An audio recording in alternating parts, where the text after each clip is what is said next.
Thanks, Joe. Thanks for inviting me to this, the Military Cyber Professionals Association. I do remember back about 10 years ago, Joe, we were sitting out there at MPS and you had mentioned doing this. And I thought, yeah, this would be a good idea. So thanks for carrying out your vision to bring cyber professionals together. I think this is hugely important. For all of you in the audience, thanks for your service and what you're doing for our country today and what you will do for our country in the future. Given all that's happening right now in Ukraine, between Russia and Ukraine, a tremendous amount of cyber activity is going on. Some of you in the audience know about this and are participating in this. And thank you for what you're doing.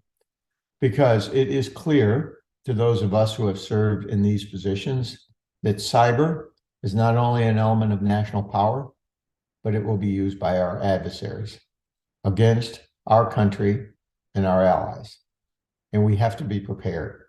In my opinion, the partnership between the public and private sector is not yet ready for a war in cyberspace. So one of our missions is educating both the government and the commercial sector on what we need to do, what you do every day in terms of training to be prepared. If you think about what's going on between Russia and Ukraine, from my perspective, Putin is losing. If he didn't win in the first week, he's losing, and he continues to lose. And I think Zelensky and the Ukrainians are going to push him back this spring. I think there will be a lot going on.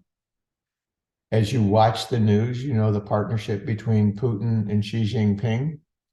Xi Jinping cannot afford to have Putin lose. And so this is going to escalate. And as it escalates, it's going to bring in more activity. Why can't Xi Jinping allow him to lose? Because he wants to take Taiwan. And what Putin is doing to take the Donbass region in Ukraine is exactly the same thing he wants to do with Taiwan. If they lose, if sanctions have their crippling effect, if they lose the global support, which they are, when China tries to take Taiwan, it's going to be a much more difficult road. So Xi Jinping is trying to set the stage. He's getting out in front. You can see that by his discussions with the Saudis and the Iranians, by what he's done with Brazil, what he did with France, and what he's doing with others, trying to drum up support for China for the future. Because I believe that war is imminent. I think it's going to come to us. It's going to come to you. And the first part of that war is going to be cyber. It's going to be in your room. It's going to be in our area. And we have to be prepared. I know how exceptional our cyber capabilities are as a nation. But it's not good enough to protect the country. We've got to look at this almost like we do radar pictures. How do you see attacks on critical infrastructure, on our country, in time to do something about it? And how do we get that to all of the companies and create, if you will, a radar picture for cyber that allows you to do the job of fighting back, shooting the archers, and DHS the opportunity to help protect our infrastructure while the adversaries attack us. I believe that war is coming to us. We cannot step aside. This is going to happen. Just look at history. At some point, an adversary is going to attack us in this area. I believe that will be China. They have overwhelming forces in cyber today. We have great people like all of you who train hard and are extraordinary. But we now need to train between the public and private sector to do what our nation and our allies need us to do. So by having a professional association, bringing people together as we're doing today, it's important to discuss, so what are we going to do to defend this country, to defend our allies? I see you've got Congressman Gallagher and others coming in.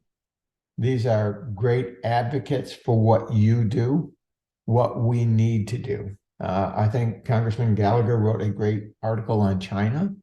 You should look at that. It's in Politico. As you look at that, step back and say, What would you do if you were the adversary and attacking our country? And then what do we need to do to defend against that? That's the future war. The silent war today, you can see going on between NATO, the US, European countries, Ukraine, and Russia in cyber. That war is going on. Over 4,000 attacks by Russia alone against Ukrainian infrastructure. And if it weren't for the European and US support, it would be a far different story. So I'm optimistic about what you all bring to the table. I am concerned that our nation is not yet ready for this fight. So you have a couple of responsibilities. How do we educate senior leaders in government and the commercial sector to get ready for what's coming our way?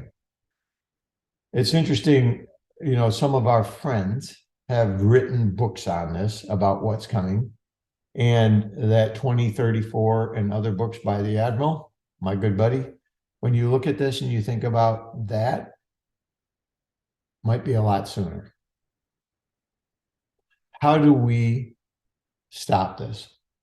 I think another issue that you should wrestle with is people say, are we doing the right thing supporting Ukraine? My experience and just reading through history, if we don't stop it here, we're going to have a bigger problem in the future. Your choice.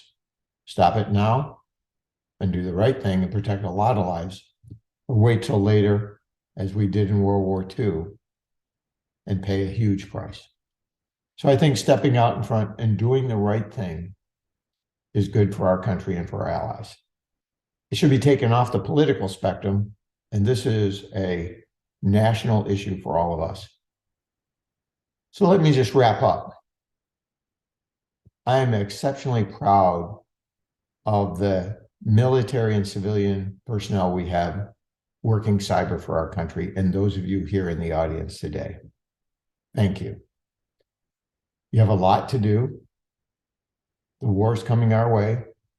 People are saying it's not going to happen. We don't get that choice. They choose. Whatever I can do to help you be ready, let me know. But most of it's going to fall on your shoulders and those of the young military people we bring in, you bring in to educate. So thanks for all that you're doing.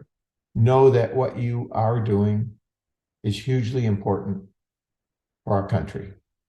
Thank you. Have a great conference.